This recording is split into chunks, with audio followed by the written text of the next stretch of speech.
Assalamualaikum dear students. I hope all of you will be fine. Today our topic is generations of computers and the topic is from unit number 1. In previous lecture we have studied definition of computer and evolution of computers. कि हमने last lecture में ये चीज़ देखी थी बेटा कि जो computers थे इनका जो कंसेप्ट अराइज हुआ स्टार्ट हुआ वो कहाँ से हुआ, तो उसमें हमने जो पहला कंसेप्ट पढ़ा था वो बेकस का पढ़ा था कि जो 5000 साल पहले उसने एक वुडन रैक की शक्ल में हमें कंसेप्ट दिया था जिसमें साथ हम काउंटिंग करते थे। और एट द एंड जो हमारी बात गई थी वो गई थी जी चार्ल्स बेबेज तक कि उसने डिफरेंस इंजन डेवलप किया था और फिर एक एनालिटिकल इंजन बनाया था जो बाद में फ्लॉप हो गया था। लेकिन अगर आप जनरेशंस की बात करें बेटा तो जो जनरेशंस हैं वो हमारी स्टार्ट होती हैं 1946 से कि जो कंप्यूटर्स हमारे बाकायदा लॉन्च हुए, कमर्शियल कंप्यूटर्स आने स्टार्ट हुए, लोगों ने यूज करने स्टार्ट किए, जो जनरल पर्पस है कोई स्पेसिफिक पर्पस है। तो ये जो कंप्यूटर्स थे जो स्टार्ट हुई फर्स्ट जनरेशन हमारे पास है जिसकी ड्यूरेशन की, देखें ये मैंने हेडिंग लिखी हुई है, ये मैंने आपका जो बुक के अंदर कोर्स है बेटा जो आपका टॉपिक है उसका मैंने करक्सिक बना दिया इस टेबल के फॉर्म में ताकि आपको ये समझने में आसानी हो। तो मैंने जो पहली चीज इसमें डाली बेटा वो डाली ड्यूरेशन।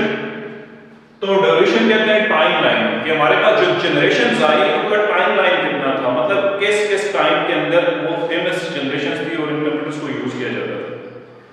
तो हमारे पास जो टोटल नंबर ऑफ जनरेशंस हैं बेटा 5 है, जनरेशन 1, जनरेशन 2, 3, 4 एंड 5 जनरेशंस हैं।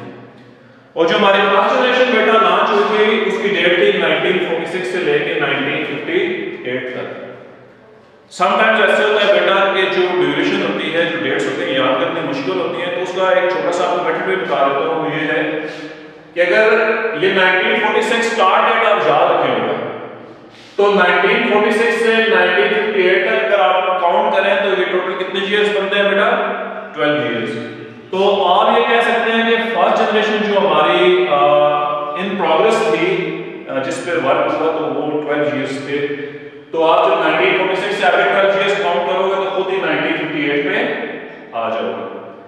तो उसके बाद जो सेकंड जनरेशन है बेटा उसका जो टाइम स्पैन था दैट वाज 1959 टू 1964। 58 जब एड हुआ तो 59 में कौन सी जनरेशन स्टार्ट हुई? Second generation. अगर आपने इसको याद रखना है तो सिंपल इस जनरेशन का आप टाइम स्पैन निकाल लो कितने साल रहा, तो 1959 से 64 तक बेटा ये 5 इयर्स बनते हैं। तो आप इसको लिख सकते हो कि ये 5 साल की जनरेशन जो थी फेमस थी, इसके कंप्यूटर्स पे वर्क हुआ, लोगों ने यूज किया। 12 इयर्स 5 इयर्स, ठीक है बेटा। उसके बाद जो नेक्स्ट जनरेशन आई वो स्टार्ट हुई 1965 में और 1965 से 1970 तक जो है ये जनरेशन हमारे पास इस जनरेशन पे वर्क हुआ। तो ये जनरेशन कितनी ईयर रही बेटा? 5 इयर्स। उसके बाद 4 जनरेशन का एरा स्टार्ट हुआ, तो 4 जनरेशन स्टार्ट हुई बेटा 1971 टू 1981। तो ये जनरेशन हमारे पास रही बेटा 10 इयर्स। तो आप इसको 10 इयर्स लिखेंगे। और जो करंट जनरेशन जिसका कंसेप्ट आपकी बुक में नहीं है उसने 4 जनरेशन तक बताया है। जो करंट जनरेशन बेटा जिस पे अभी वर्क हो रहा है या पूरी दुनिया जिसके ऊपर अपनी वर्किंग कर रही है वो है 5th जनरेशन जो 1981 से स्टार्ट हुई और अभी तक इस पे काम हो रहा है। तो ये बेटा टाइम स्पैन्स था जनरेशंस का जो कि आपको अपने माइंड में रखना है, किस तरह ईयर वाइज आपको ये रिमेंबर रहेगा। उसके बाद बेटा टेक्नोलॉजी। देखो हमारे पास क्या है, एक कंसेप्ट ले लेते हैं बेटा टेक्नोलॉजी का। आपने अक्सर देखा होगा बेटा कि अगर आप कोई भी मोबाइल यूज कर रहे हैं, एंड्रॉइड मोबाइल यूज कर रहे हैं, तो उस एंड्रॉइड मोबाइल के अंदर बेटा आपके पास अक्सर अपडेट्स आती हैं। अगर आप ऑपरेटिंग सिस्टम विंडोज की एग्जांपल लें तो आपके पास पहले विंडोज एक्सपी आई, फिर 2000 एक्सपी आई, विंडोज विस्टा आई, फिर 2007 आई, 8 आई, फिर 10 आई। तो ये क्या था, स्टेप बाय स्टेप क्या थी, आपके जो फीचर्स थे आपके ऑपरेटिंग सिस्टम के वो एनहांस हो गए। इसी तरह जो आपके कंप्यूटर जनरेशंस थी इनके अंदर भी एनहांसमेंट्स आई। इन्हांसमेंट्स किस बेस पे आई? इन्हांसमेंट्स आई on the basis of technology. तो जो हमारे पास बेटा फर्स्ट जनरेशन थी, इसके अंदर जो हमारे पास टेक्नोलॉजी यूज हो रही थी बेटा दैट वाज वैक्यूम ट्यूब्स। तो वैक्यूम ट्यूब्स बेटा ऐसी होती हैं कि ये आपने पास बहुत ही अच्छा बात है बेटा, जो वैक्यूम ट्यूब्स थी इसको रिप्लेस क्यों किया गया सेकंड जनरेशन की टेक्नोलॉजी ट्रांजिस्टर्स के साथ? तो जो वैक्यूम ट्यूब्स थी बेटा ये एक तो बहुत ज्यादा हीट प्रोड्यूस करती थी, और अगर आपके कंप्यूटर्स के डिफरेंट कंपोनेंट्स लगे हुए थे तो सपोज अगर आपके कंप्यूटर किसी एक कंपोनेंट को कंट्रोल करना है तो उसके लिए आपको 40 से 50-100 वैक्यूम ट्यूब्स लगानी पड़ती थी, तब जाके वो कंप्यूटर कंपोनेंट का होता कंट्रोल होता था। तो साइंटिस्ट ने जब देखा कि यार ये फर्स्ट जनरेशन के जो कंप्यूटर्स हैं एक तो बहुत हीट प्रोड्यूस कर रहे हैं, साइज में भी बहुत बड़े हैं, साइज में बड़े होने की वजह ये भी थी कि नंबर ऑफ वैक्यूम ट्यूब्स जो थी वो बहुत ज्यादा उसके अंदर यूज होती थी। तो उन्होंने कहा यार अब जो है एनहांसमेंट की तरफ जाते हैं, तो उन्होंने वैक्यूम ट्यूब्स को रिप्लेस किया बेटा ट्रांजिस्टर्स के साथ, ठीक है। उसके बाद जो सेकंड जनरेशन में आया वो हमारे पास ट्रांजिस्टर्स आए। तो ट्रांजिस्टर्स जो थे बेटा आपकी बुक में लिखा हुआ है कि वन ट्रांजिस्टर, एक ट्रांजिस्टर जो था इसने रिप्लेस किया 40 वैक्यूम ट्यूब्स को। मतलब आप जब सेकंड जनरेशन आई तो आपका एक ट्रांजिस्टर 40 वैक्यूम ट्यूब्स के बराबर काम करने लग गया। अब क्या हुआ जी, आपका जो कंप्यूटर था वो पहले कंप्यूटर से साइज में जरा छोटा हुआ, जो हीट की कंजम्पशन ज्यादा हो रही थी वो भी कम हुई, और साथ में क्या हुआ ट्रांजिस्टर्स के आने के साथ एक तो आपका वोल्टेज कंट्रोल होने लग गया, और साथ में ट्रांजिस्टर्स जो है आपकी स्टोरेज के लिए भी यूज होने लग गए। तो ट्रांजिस्टर्स बेटा ये आपकी सेकंड जनरेशन में है। सपोज अगर मेरे पास ये मदरबोर्ड बेटा बना हुआ है और मदरबोर्ड के ऊपर मेरे पास सपोज 4-5 कंपोनेंट्स है, 1 2 3 4 और 5 कंपोनेंट्स। सपोज अगर कंप्यूटर के इस कंपोनेंट को कंट्रोल करना था तो इस कंपोनेंट को कंट्रोल करने के लिए आपके पास सपोज 40 वैक्यूम ट्यूब्स थी, 40 वैक्यूम ट्यूब्स थी। जब ट्रांजिस्टर्स आए तो इस कंपोनेंट्स को 40 वैक्यूम ट्यूब्स ने कंट्रोल नहीं करना, सिर्फ एक ट्रांजिस्टर ने कंट्रोल करना है, ठीक है बेटा। अब देखो ट्रांजिस्टर्स आए तो थोड़ा सा और एनहांसमेंट्स आई, सिस्टम की प्रोग्रेस बेहतर हुई। पहले जो सिस्टम से जनरेशन 1 के सिंपल कैलकुलेशन करते थे, ठीक है, जिस तरह आपके जो नॉर्मल कैलकुलेटर्स कर रहे होते हैं, अर्थमेटिक कैलकुलेशंस कर रहे होते थे, plus minus multiplication division subtraction या डिफरेंशियल इक्वेशंस वगैरह सॉल्व करने में, लेकिन स्पीड क्या थी? कम थी। फिर ट्रांजिस्टर्स आए तो स्पीड इंक्रीज हुई। अब जब ट्रांजिस्टर्स आए तो आप देखिए एक कंपोनेंट को जितना 40 वैक्यूम ट्यूब्स कंट्रोल कर रही थी, अभी इधर एक ट्रांजिस्टर बेटा कंट्रोल कर रहा है। अच्छा, अब साइंटिस्ट ने कहा यार अब ऐसा है कि हमने, क्योंकि कंप्यूटर का असल डेफिनेशन ही है कि आपके डेली लाइफ की जो वर्किंग है उसको स्पीड अप करता है, जल्दी जल्दी कैलकुलेशन परफॉर्म करता है। उन्होंने कहा यार क्यों ना यार एक ऐसा सर्किट बनाया जाए जिसको हम कहें इंटीग्रेटेड सर्किट, जो मिलकर जो है एक से ज्यादा कंपोनेंट्स को कंट्रोल करने लग जाए। अभी सपोज यहाँ पे एक ट्रांजिस्टर अगर एक कंपोनेंट को कंट्रोल कर रहा था तो उन्होंने एक आइडिया दिया यार आईसीज बनाते हैं इंटीग्रेटेड सर्किट्स जो कंप्यूटर के डिफरेंट कंपोनेंट्स को आपस में मिलकर कंट्रोल करें। तो उन्होंने क्या किया, जब उन्होंने इंटीग्रेटेड सर्किट्स बनाने का इरादा किया तो ये इन्होंने बेशुमार ट्रांजिस्टर्स को, जब बहुत सारे ट्रांजिस्टर्स को उन्होंने एक जगह आपस में कंबाइन किया तो इन्होंने आईसीज बनाई जिसको हम इंटीग्रेटेड सर्किट्स कहते हैं। तो जब आईसीज बना दी तो सपोज ये मैंने एक आईसी की चिप लगा दी, ये एक आईसी है, और सपोज अब ये एक ही जगह 3 कंपोनेंट्स को कंट्रोल करने लग गया। अब विद टाइम 4th जनरेशन का हुआ। 4th जनरेशन में ये हुआ कि साइंटिस्ट ने कहा कि क्यों ना एक ऐसी चिप बनाई जाए जो कंप्यूटर के सारे पार्ट्स को कंट्रोल करे, कि पूरे कंप्यूटर को कंट्रोल करने के लिए एक ही चिप बनाई जाए। पूरे कंप्यूटर को कंट्रोल करने के लिए जो उन्होंने चिप बनाई इसको उन्होंने कहा कि माइक्रो प्रोसेसर और माइक्रो चिप। अब क्या हुआ, जब माइक्रो चिप कंप्यूटर के अंदर लगी तो वो सारे पांचों के पांचों कंपोनेंट्स को एक साथ कंट्रोल करने लगी। तो ये असल डिफरेंस है कि अब आप जो कंप्यूटर यूज कर रहे हैं अपने डेली लाइफ में बेटा, ये माइक्रो कंप्यूटर्स हैं और उनके अंदर एक प्रोसेसर लगा होता है 2.8 गीगाहर्ट्ज 3 गीगाहर्ट्ज। वो क्या कर रहा होता है, पूरे कंप्यूटर की प्रोसेसिंग को, वर्किंग को कंट्रोल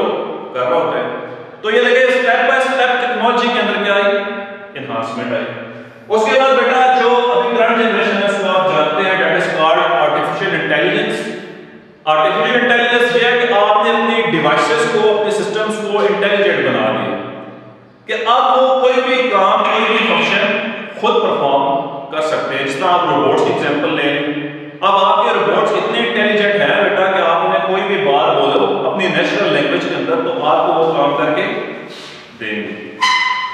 बेटा ये थी हमारे पास टेक्नोलॉजी, जो मैंने आपको बताया 1 by 1 जिसके अंदर चेंजेस आई। उसके बाद बेटा हमारे पास आ गया जी साइज ऑफ कंप्यूटर। क्योंकि अगर आप टेक्नोलॉजी आपको समझ आई तो साइज ऑटोमेटिकली समझ आ गया होगा। देखिए बेटा, वैक्यूम ट्यूब जब तक यूज हो रही थी तो आपके जो कंप्यूटर्स थे फर्स्ट जनरेशन के, उनका साइज बहुत ह्यूज था, बहुत बड़े साइज के थे, आधे कमरे जितने कंप्यूटर। इस वाइट बॉक्स जितने कंप्यूटर्स, बहुत बड़े बड़े कंप्यूटर्स थे। लेकिन जब ट्रांजिस्टर्स आए तो वैक्यूम ट्यूब्स टेक्नोलॉजी जो है एनहांस हो गई, ट्रांजिस्टर्स आ गए, और क्या हो गया, फर्स्ट जनरेशन से जो कंप्यूटर्स सेकंड जनरेशन में डेवलप होने लगे वो स्मॉलर थे, छोटे थे। फिर जब सेकंड जनरेशन से हम थर्ड जनरेशन में बेटा आए, तो आपके थर्ड जनरेशन में जो कंप्यूटर्स थे वो सेकंड जनरेशन से भी छोटे थे। और जब आप सेकंड जनरेशन से बेटा फोर्थ जनरेशन के अंदर आए तो आपके पास माइक्रो कंप्यूटर्स आ गए, जो आप अपने घरों में यूज करते हैं, ऑफिसेज में, यूनिवर्सिटीज में, लैब्स में। या आपके कौन से कंप्यूटर्स है बेटा? फोर्थ जनरेशन के कंप्यूटर्स। उसके बाद बेटा मेरे पास माइक्रो कंप्यूटर्स के बाद आए टाइनी कंप्यूटर्स। अब इस हद तक एनहांसमेंट्स हो गए कि आप छोटे-छोटे कंप्यूटर ऐसे आ गए जो आपके हाथ में जितने हथेली जितने, जिनको आप पाल टॉप्स कहते हैं, छोटे-छोटे डिवाइसेस आ गए। क्यों? Just because of the technology enhancements. उसके बाद बेटा हमारे पास आता है स्टोरेज डिवाइसेस। तो जो आपकी first, second and third generation में बेटा इसके अंदर जो स्टोरेज डिवाइस यूज होते हैं that is called magnetic tapes. तो मैग्नेटिक टेप्स बेटा आपने देखा होगा, जो पुरानी कैसेट्स वगैरह होती थी उनके अंदर जो है ब्लैक कलर की फिल्म होती थी, ब्लैक कलर की फिल्म जिसको आप रील भी कहते हैं अपनी जुबान में। तो वो उसके अंदर एक मैग्नेटाइज्ड मटेरियल होता था, जो वो मैग्नेटाइज्ड मटेरियल अपने जो है मैग्नेटाइजेशन के इफेक्ट की वजह से क्या करता था, डेटा को स्टोर करता था। फर्स्ट ईयर के अंदर आप ये टॉपिक डिटेल में पढ़ेंगे मैग्नेटिक टेप्स के बारे में। उसके बाद बेटा फोर्थ जनरेशन में आपको पता है हार्ड डिस्क आ गई और फ्लॉपी डिस्क आ गई, यूएसबीज वगैरह, मेमोरी कार्ड्स। और उसके बाद जो आपके पास फिफ्थ जनरेशन है इसमें हार्ड डिस्क, फ्लॉपी डिस्क थी, साथ में क्या आ गई, ऑप्टिकल डिस्क भी आ गई, सीडीज आ गई, डीवीडीज आ गई बेटा। ठीक है बेटा। उसके बाद बेटा मेरे पास आ गया जी प्रोग्रामिंग लैंग्वेजेस। तो जो प्रोग्रामिंग लैंग्वेजेस में फर्स्ट जनरेशन की जो लैंग्वेज थी that is called machine language. और मशीन लैंग्वेज बेटा आपको पता है is in binary form. Binary form में होती है, बाइनरी फॉर्म होती है 0 and 1, जिसकी बेस क्या होती है 2 होती है। तो आपके जो कंप्यूटर थे जब भी उनके ऑपरेटिंग सिस्टम्स को डेवलप किया जाता था, या आपके जो कंप्यूटर्स थे जब भी वो प्रोसेसिंग करते थे तो वो इनपुट डायरेक्टली अपनी लैंग्वेज के अंदर लेते थे, क्योंकि कंप्यूटर की लैंग्वेज बाइनरी है। अगर मैं कोई चीज समझ रहा हूं, मुझसे कोई डायरेक्टली उर्दू में बात करता है तो मैं इस चीज को इजीली अंडरस्टैंड करता हूं। तो जो फर्स्ट जनरेशन थी उसमें जो लैंग्वेजेस थी वो बहुत ही टफ थी, और अगर टफ थी तो उससे ये था कि आपका कंप्यूटर जो प्रोसेसिंग करता था वो बाइनरी के अंदर ही करता था। सेकंड जनरेशन में बेटा असेंबली लैंग्वेज आई। Assembly language is 1 step higher than machine language. तो इसमें जो आपका कोड लिखा जाता है in the form of mnemonics. Mnemonic क्या होता है बेटा? NNEMONIC, निमोनिक कोड्स की फॉर्म में होता है। सपोज मैं कहता हूं ऐड A and B, तो ये ऐड बेटा क्या है मेरे पास? It is a mnemonic code. It represents the addition of 2 numbers, कि ये दो वैल्यूज को, दो वेरिएबल्स की वैल्यूज को ऐड करेगा। इसी तरह मेरे पास मल आ जाता है, मल का मतलब होता है मल्टीप्लिकेशन। तो ये क्या है मेरे पास? Mnemonic code. उसके बाद बेटा मेरे पास थर्ड जनरेशन में हाई लेवल लैंग्वेजेस आई, जो जिसमें बेसिक एंड पास्कल आती है। और फिर उसके बाद फोर्थ जनरेशन में very high level languages I, C and C++। आप बेटा क्लास 10 में C लैंग्वेज पढ़ेंगे और क्लास सेकंड ईयर के अंदर आप C++ इंशाल्लाह पढ़ेंगे if you will be student of computer science. और जो आपका फिफ्थ जनरेशन है बेटा, इट अंडरस्टैंड्स नेचुरल लैंग्वेजेस।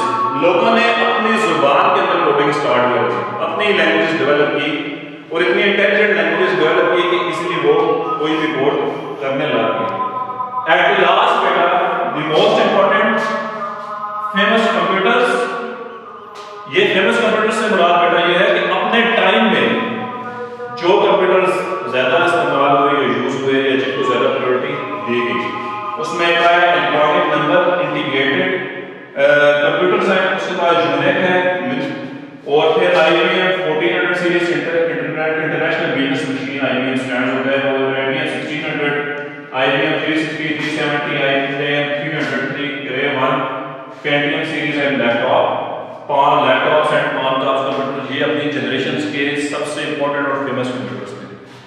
बेटा आप अपनी एक्सरसाइज ओपन करेंगे, उसमें long question number 6 generation of computers, ये आपका होमवर्क है, आपने नोटबुक पे लिखना है बेटा, और इसको आपने सबमिट करवाना है अपने व्हाट्सएप ग्रुप के अंदर। If you have any question you can ask in a comment. Thank you very much. अल्लाह हाफिज़।